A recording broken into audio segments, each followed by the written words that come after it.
విజయవాడలో కృష్ణానదికి వచ్చే వరద నుంచి నదీ పరివాహక ప్రాంత ప్రజలకు రక్షణ కల్పించేందుకు రిటైనింగ్ వాల్ ఎంతో కీలకం. అయితే రామలింగేశ్వర నగర్ నుంచి యనమల కుదురు సరిహద్దు ప్రాంతం వరకు 400 మీటర్ల మేర రిటైనింగ్ వాల్ నిర్మించకుండా వైసీపీ ప్రభుత్వం నిర్లక్ష్యం వహించింది. దీంతో వరదలకు రామలింగేశ్వర నగర్, యనమల కుదురు ప్రాంతాల్లోని అనేక కాలనీలు ముంపున గురయ్యాయి.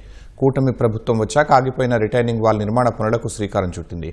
ఈ పనులకు గత ఏడాది డిసెంబర్లో 1,60,79,000 రూపాయలతో హోంమంత్రి వంగలపూడి అనిత శంకుస్థాపన చేశారు. మరింత సమాచారం మా ప్రతినిధి కనకారావు అందిస్తారు.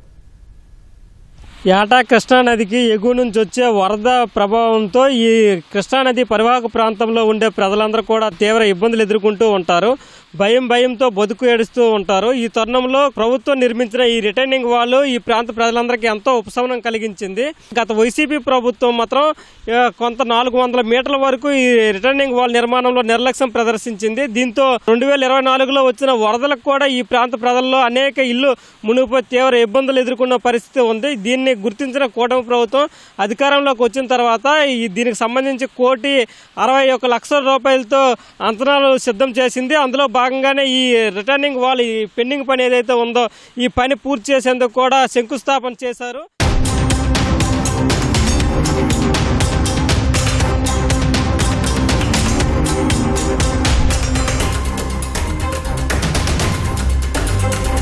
జనవరి నెలలో ఈ రిటర్నింగ్ వాల్ పనులు ప్రారంభించేందుకు గాను మనకు వెనక్కి కనిపిస్తున్న ఈ రిటర్నింగ్ వాల్ని సుమారు 1.5 వరకు కొట్టి దాని నుంచి 9 అడుగుల మేర ఎత్తు నిర్మించేందుకు సిద్ధమయ్యారు. అయితే ఈ పనులు మాత్రం చాలా నత్తనడకన సాగుతున్నాయి.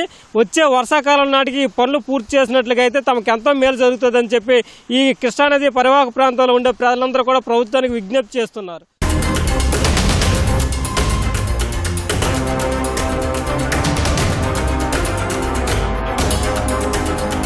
రామలింగేశ్వర నగర్ రుద్రభూమి దగ్గర యనమల కుదురు సరిహద్దు నుండి రుద్రభూమి వరకు కూటమి ప్రభుత్వం వచ్చిన తర్వాత ఈ 1,61,00,000 రూపాయలు ఈ కృష్ణానది ప్రాంతంలో ఈ రిటైనింగ్ వాల్ ఆ తర్వాత వచ్చిన వైసీపీ ప్రభుత్వం నిర్లక్ష్యం చేసింది. ఈ 400 మీటర్ల ముక్క మాత్రం వాళ్ళు పూర్తి చేయలేకపోయారు. దాన్ని కూటమి ప్రభుత్వం వచ్చిన తర్వాత నిధులు శాంక్షన్ చేయడం జరిగింది. అధికారులు కూడా ఎప్పటికప్పుడు వచ్చి పర్యవేక్షణ చేస్తున్నారు. వరదలో ముంపుకి గురి కాకముందే ఈ స్థానిక ప్రజలందరూ కూడా మరి త్వరితగతిన ఈ రిటైనింగ్ వాల్ ఈ 400 మీటర్లని పూర్తి చేయాలని స్థానిక ప్రజలందరూ కోరుతున్నారు. రీసెంట్గానే మన వంగలపూడి అనిత గారు వచ్చి శంకుస్థాపన చేశారండి. ఇది మొత్తం వాల్ వచ్చేసి యనమల కుదురు సరిహద్దు నుంచి రామలింగేశ్వర నగర్ 15వ డివిజన్ వరకు కంటిన్యూ అవుతుంది. ఆల్రెడీ ఉన్న వాల్ని హై రైజింగ్ కింద ఎక్స్టెన్షన్ చేస్తున్నారండి. ఒక 400 మీటర్లో ఇవన్నీ మీకు కనపడుతున్నాయి, చూసారా? అంతా పగలగొట్టి మొత్తం చేశారు. అయితే వచ్చేది వర్షాకాలం కాబట్టి మన అధికారులు కానీ మన విఎంసీ డిపార్ట్మెంట్ కానీ ఏదైనా ఈ వరదల్లో కంప్లీట్ చేసి మనకి కొంచెం సాయం చేయగలరని కోరుతున్నామండి. రిటైనింగ్ వాళ్ళు ఎప్పటి నుంచో పెండింగ్ పడి అట్లా ఉంది. మొన్న శాంక్షన్ అయింది. అది ఇది త్వరగా పూర్తి చేస్తే మాకు వాటర్ రాకుండా ఉంటుంది. వరద వచ్చినప్పుడు మొన్న కూడా వచ్చింది, పోయిన సంవత్సరం కూడా వచ్చింది వరద. వర్షాకాలం వచ్చేలోపు ఇది పూర్తి చేయగలిగితే మాకు చాలా మేలు చేసిన వాళ్ళు అవుతారండి. ఆల్రెడీ స్టార్ట్ చేశారు, మెల్లగా జరుగుతుందని కొద్దిగా స్పీడ్ చేస్తే వర్షాకాలం లోపు మాకు బాగానే ఉంటుందని కోరుకుంటున్నాం.